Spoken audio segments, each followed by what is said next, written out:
Welcome to Muse. I'm Tristan and I'm going to help you get started. Now the first thing that you want to do is set up your paint station.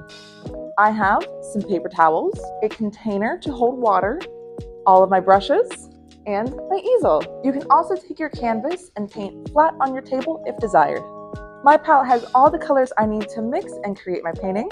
Now don't forget, acrylic paint does stain clothes. Make sure you grab an apron to protect them. But accidents do happen and we have Grandma's Secret Spot Remover. A little bit of this and water on the spot helps you get the paint out, but it only works if you catch the paint while it's still wet. Now let's talk about the basics. The first thing that you want to work on is your background. Now we want to work on filling up our entire canvas. There are many different ways that you can paint in your background. For example, I'm starting with the paper towel method. I'm simply crumbling up some paper towel and using that, dipping it into the paint and blotting where I want the colors to be.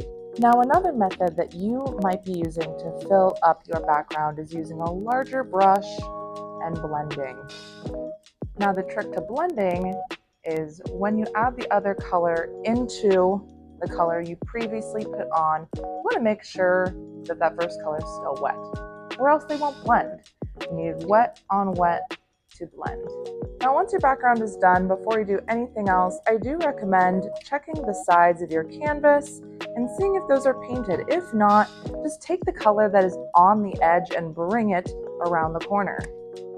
Next, you'll build in the middle ground of your painting. This isn't the final product, so you have some freedom and flexibility to build out your painting and make adjustments later. If your background didn't already include it, you can add a horizon line, other textures, clouds, and even some reflections. For me and my painting, I'm going to be adding some reflection lines into my water. Last up is the details. You'll want to use a smaller brush, and we recommend holding it closer to the bristles so you have more control. Now, if you're worried about getting these details absolutely perfect, feel free to practice on the back of a paper plate or the back of your canvas first. Now, you want to try and find a place to rest your hand. This is going to act as an anchor and allows you to keep a steady motion as you paint in your details. You also want to think about pressure. So if you use very light pressure, you're going to get really thin lines.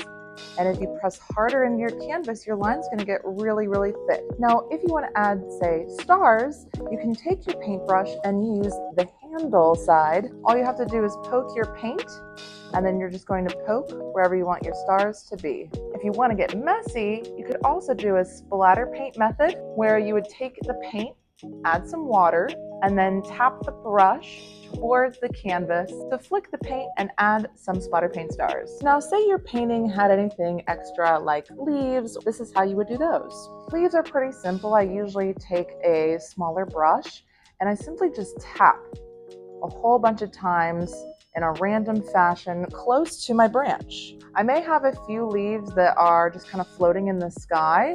It makes the tree appear like it's thicker. Now feel free to get creative and add anything extra that you want. And last but not least, you'll want to sign your painting. I like to write my initials. You can put your full name or even the date. Now once your painting is dry, the paint is permanent and it's water resistant. You can even use a hairdryer to speed up the process. Don't forget to have fun. Tag us at #MusePaintBar or at @Muse_paintbar on social media so we can see what you make. Bye!